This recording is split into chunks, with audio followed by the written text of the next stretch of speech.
Jamal Mayaz here with a victorious Lewis Mcgrillen, absolutely savage knockout in PFL Europe, first ever fight with PFL Europe, representing Mawson here.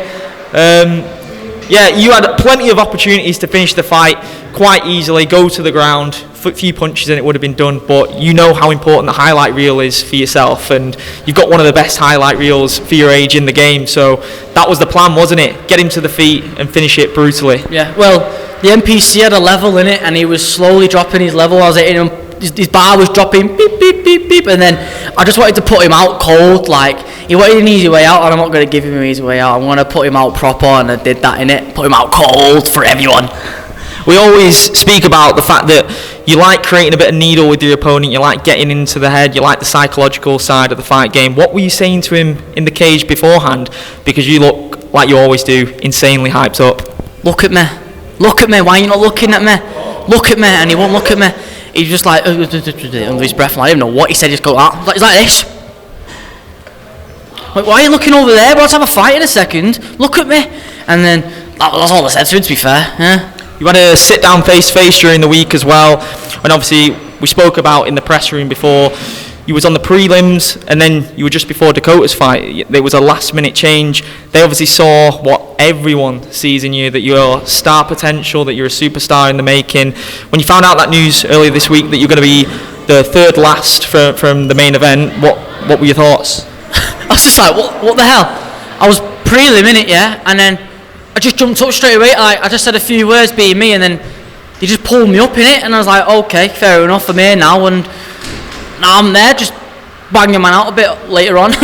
Yeah. I mean, last time we did an interview on a fight night, it was the Vida show, Carl's and Andy's Vida show, which is an absolutely incredible platform for young talent like yourself to get that exposure. You had the Vida Championship, and that was billed as a last chance to see Lewis Mcgrillen on a small hall show.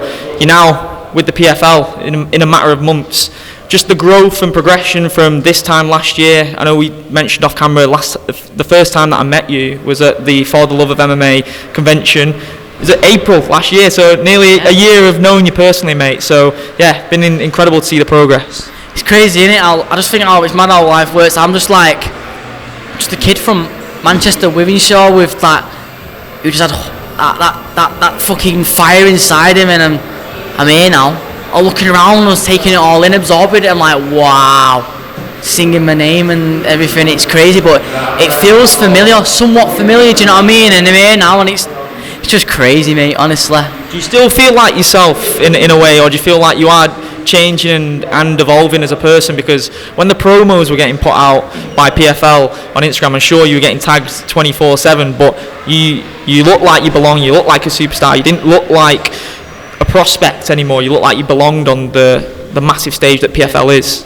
I do this thing where I talk to myself like, yo, like, calm down now, like, just like, stop, humble yourself a little bit now, just humble yourself, and I've got people around me, I've got no yes men around me. I've got people home, and don't be honest, a lot of people here and there when I'm about who are going to say things to me, yes men, hype me up, but I have the right people who make me better, and they're telling me, like, calm down, like, stop, don't get too ahead of yourself, this and that, and I know that I'm just being me, very a cocky, ginger, fiery kid, you know what I mean, just with a lot of venom in his mouth as well as his hands, and I'm here now, do you know what I mean? What do you make of that as well, though? Because we're in the media room, and that was the most full it's been all night, like someone mentioned. Everyone wants to talk to you, mate, and the fans want to talk to you. You've got fans, you've had fans for a bit, to be fair, you know, when the TikTok numbers don't lie, but actually the in-person interactions, what is that getting like at the moment now? Crazy, like, I struggle walking through Manchester as it is now, and to be fair, people know it's in me. I know it's going to be a lot worse now, do you know what I mean? But I'm not going to say worse because it's nice. Good thing. It's mint, it's amazing, it's nice, isn't it? Like, little kids, like, looking up to me, like, they want to, like, I want to be like Lewis Mcgrillen, and people, I'm like, wow, me? I'm like, me? It's crazy. Now I've got to be, as well as, like, a role model, I guess, do you know what I mean? And it's just mad. Like, I say it's mad how the universe works, how the world works, isn't it? When you just genuinely put your work in and all the efforts, and but it feels familiar just being here, looking around, absorbing all the energy, singing your name. It feels familiar, and yeah. From my perspective as well, it seemed like this was always going to happen, and it seemed like it was going to happen after that Vida Championship fight in December. And I saw you get a little bit emotional when you were talking about how important Carl is to you and the journey that you two have been on as well, and the Manchester Top Team Gym as a whole. Just put into words what it is like being here now compared to that first amateur fight. Wow. Just mad. I remember the feeling and all that. I remember being behind the curtain. I was probably a little bit smaller than I was then, and but at the same time, I remember feeling saying like sort of mentality. But at the same time, like I know I know my skill set more than I did then. I was just a bit like a wrestler with an overhand who was just fire like a fireball, and I'm just like, let's go. I'm like that now, but more like a classy let's go. You know what I mean? That's how I explain it. I just remember being behind that curtain in the Guildhall in Preston, having a fight amateur debut, and now I'm here in the PFL, like looking around, and I'm like, wow, I've come a bit of a long way. It was weird, right? Because I was about to walk out, and I literally had like a vision, of like being in like a quick vision, like something out of a film, like where all my fights going from like a time lapse, and then I thought, wow, mate. It was mad. Yeah. It's weird how you just mentioned that. Yeah, it just hit me then. Yeah. Usually when milestone moments happen like this, it makes you think about how far you've come and how you're feeling at those moments in time. So that does make sense. And we also mentioned that PFL don't have bantamweight or flyweight divisions. And like you mentioned, you compete in bantamweight, but you are a flyweight. So they've mentioned that they're interested in adding those divisions to the regular season. I'm guessing that means the European season as well. It's your message to him. Go and tell him it needs to be done. Well, if you want me, flyweight, that's all I've got to say about that, innit? If you want me, yeah. Because I'm definitely getting my weight down anyway, because fucking hell, I love my food, innit? But I need to chill out. But yeah, if you want me, flyweight, that's all I got to say. Is that what the next fight is going to be? You're going to be dropping back down to flyweight, yeah? Yeah, definitely. I'm honest with that, yeah, promise. Yeah. I promise. So laughing at me. Binge week is happening, like as of right now, isn't it? As well, you're going to be going heavy on the food. You've seen how much I can put away with food, man.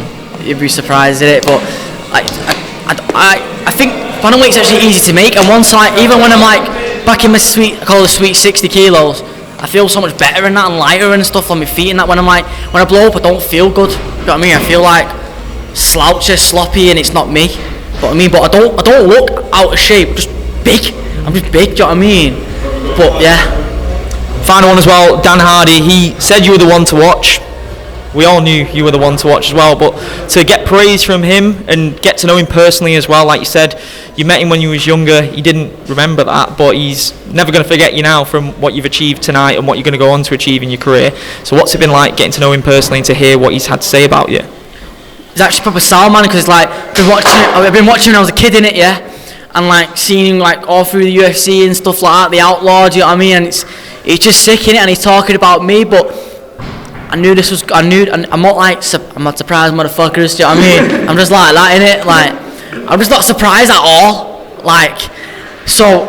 But it's so sick, innit? Dan Hardy talking about me, like it's probably UK legend. He fought one of the GOATs, GSP, and he's there, yeah.